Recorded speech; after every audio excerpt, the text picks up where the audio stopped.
Supreme court ने अरविंद केजरीवाल को अंतरिम जमानत दे दी है जब तक ये मामला बड़ी बेंच के पास रहता है।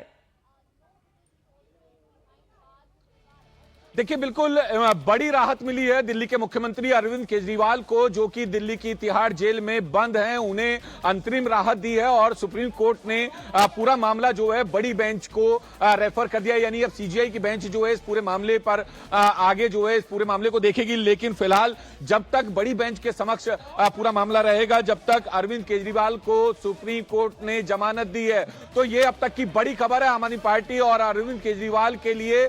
बड़ी खबर आम आदमी पार्टी के भविष्य के लिए एक बड़ी खबर है, क्योंकि अब जल्द ही दिल्ली में विधानसभा चुनाव होने हैं और ऐसे में आम आदमी पार्टी को बड़ी उम्मीदें थी कि अगर अरविंद केजरीवाल को राहत मिलती है तो शायद चुनावों में भी बड़ी जो है जीत होगी। लेकिन अब जैसे ही ये फैसला आया तो अरविंद केजरीवाल और आम आदमी पार्टी दोनों ने राहत की सांस ली। सुप्रीम कोर्ट ने जमानत दी है, अंतरिम जमानत इसको हम कहेंगे। और जब तक बड़ी बेंच के सामने ये पूरा मामला रहेगा, जब तक बड़ी बेंच इस मामले को सुनवाई करेगी, जब तक जो है अरविंद केजरीवाल को अंतरिम जमानत दी है सुप्रीम कोर्ट ने। मीनाक्षी, तो बड़ी राहत है, बड़ी राहत है। गौनिका, एक बार फिर मैं आपके पास आ रही हूं। जब तक ये मामला बड़ी बेंच सुनेगी, जब तक उन 3 सवालों पर सुनवाई होगी, तब तक अरविंद केजरीवाल को जेल में नहीं रहना होगा।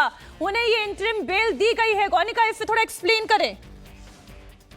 देखिए, बिल्कुल एंट्रिम बेल इसलिए दी गई है क्योंकि अरविंद केजरीवाल का ये जो मामला था, ये दरअसल ईडी गिरफ्तार कर सकती है या नहीं कर सकती है, इन चीजों को चुनौती दी गई थी। और कोर्ट ने कहा कि ये इतनी जल्दी डिसाइड नहीं हो सकता है कि कोर्ट पीएमएलए के सेक्शन 19 में सेक्शन 19 के तहत इस पूरे मामले में इंटरफेयर कर सकता है, नहीं कर सकता है, डिसाइड कर सकता है या नहीं कर सकता है कि गिरफ्तार किया जा सकता है या नहीं किया जा सकता है। और जो सेक्शन 45 है वो पावर देता है ऑफिसर को अरेस्ट करने का। ऐसे में कोर्ट की पावर और ऑफिसर की पावर दोनों अलग अलग है और यही वजह कि लार्जर बेंच को इसको रेफर किया गया है ताकि कोर्ट ये सही तरीके से विस्तार पूर्वक इस पर तय कर पाए। क्योंकि ऐसे कई मामले अब कोर्ट के पास आते रहेंगे।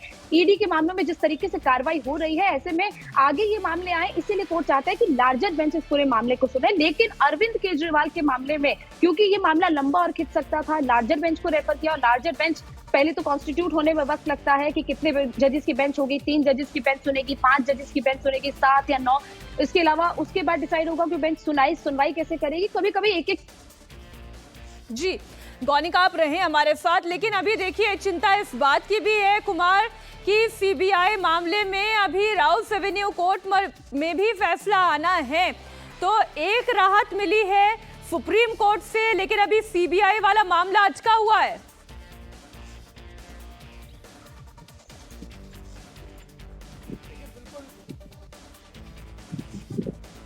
कुमार, बिल्कुल मीनाक्षी, एक बार सवाल अपना दोहरा दें। देखिए, अभी एक राहत जो है वो सुप्रीम कोर्ट से अरविंद केजरीवाल को मिल गई है। उन्होंने कहा है कि इस मामले में अंतरिम जमानत अरविंद केजरीवाल को दी जाएगी, ये एक राहत है। लेकिन अभी सीबीआई का मामला राउस एवेन्यू कोर्ट में है। देखिए, बिल्कुल सीबीआई का मामला जो है अभी कोर्ट में है और सीबीआई ने अरविंद केजरीवाल को रिमांड पे भी लिया था। तो ये कहना, ये सोचना या ये कहना बिल्कुल गलत होगा कि अरविंद केजरीवाल जो है आज दोपहर बाद या देर शाम जो है जमानत से मिलने के बाद बाहर आ जाएंगे। ऐसा नहीं है, क्योंकि अभी सीबीआई के मामले में Arvind Kejriwal already judicial custody में है। आज राउस एवेन्यू कोर्ट में उनकी पेशी भी है और माना जा रहा है कि वीसी के जरिए यानी वीडियो कॉन्फ्रेंसिंग के जरिए दिल्ली के मुख्यमंत्री अरविंद केजरीवाल को राउस एवेन्यू कोर्ट में पेश किया जाएगा। लेकिन इतना जरूर है, ईडी के केस में सुप्रीम कोर्ट से अंतरिम राहत मिलने के बाद थोड़ी राहत जरूर है। अब आगे जो है उनके जो वकील हैं, अभिषेक मनु सिंघवी हैं या जो तमाम वकीलों की उनकी टीम है, वो आगे किस तरीके से अपनी स्ट्रेटेजी बनाती है, क्या कुछ पॉइंट्स जो है कोर्ट में रखती है। क्योंकि आज जो है सुप्रीम कोर्ट से राहत जरूर मिली, अंतरिम राहत है, लेकिन सीबीआई का केस अभी पेंडिंग है, तो उसमें राहत मिलना बड़ी बात है। अगर उसमें राहत मिली, अगर आज जिस तरीके से पेशी है उनकी राउस एवेन्यू कोर्ट में, अगर वहां से उन्हें राहत मिलती है तो ही वो जो है जेल से बाहर आ पाएंगे, वरना नहीं। ठीक। गौनिका, एक और जो बड़ी बात सुप्रीम कोर्ट की ओर से कही जा रही है, जो आप रिपोर्ट कर रही हैं कि अरविंद केजरीवाल सीएम के पद पर बने रह सकते हैं या नहीं, ये अरविंद केजरीवाल को तय करना है। क्योंकि 90 दिन तक उन्होंने अपने जेल की इस यात्रा के दौरान बहुत सफर किया है। क्या सुप्रीम कोर्ट ये सफरिंग वर्ड इस्तेमाल कर रही है? देखिए, बिल्कुल कोर्ट ने सफरिंग वर्ड इस्तेमाल किया है कि 90 दिन तक अरविंद केजरीवाल ने सफर किया है जेल में। ऐसे में अरविंद केजरीवाल को इसीलिए अंतरिम राहत भी दी गई है, क्योंकि और सफरेंस उनका बढ़ सकता है अगर इस पूरे मामले में लार्जर बेंच के पास हियरिंग जब शुरू होगी, उसके बाद ये पूरे मामले तय किए जाएंगे। इसीलिए अरविंद केजरीवाल को अंतरिम राहत फिलहाल दी गई है।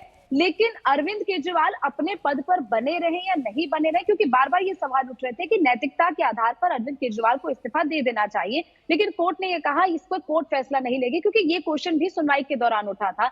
मई में जब ये सुनवाई खत्म हुई, 17 मई को इस पूरे मामले में ऑर्डर रिजर्व हुआ था, तब तक अरविंद केजरीवाल को दिल्ली हाईकोर्ट से भी कोई राहत नहीं मिली थी। तब अरविंद केजरीवाल अरेस्ट हुए थे, उसके बाद ये पूरा मामला लगातार सुप्रीम कोर्ट में चल रहा था, और यही वजह है कि कोर्ट ने कहा है कि नैतिकता के आधार पर वो इस्तीफा देते हैं या नहीं देते हैं, कि उनको तय करना है, इसमें कोर्ट डिसाइड नहीं कर सकता है। क्योंकि ऐसी याचिकाएं तक दायर की गई थी दिल्ली हाईकोर्ट में कि जिसमें ये कहा गया था कि अरविंद केजरीवाल को तुरंत मुख्यमंत्री के पद से इस्तीफा देना चाहिए, उनको हटा देना चाहिए, लेकिन वैसी याचिकाएं दिल्ली हाईकोर्ट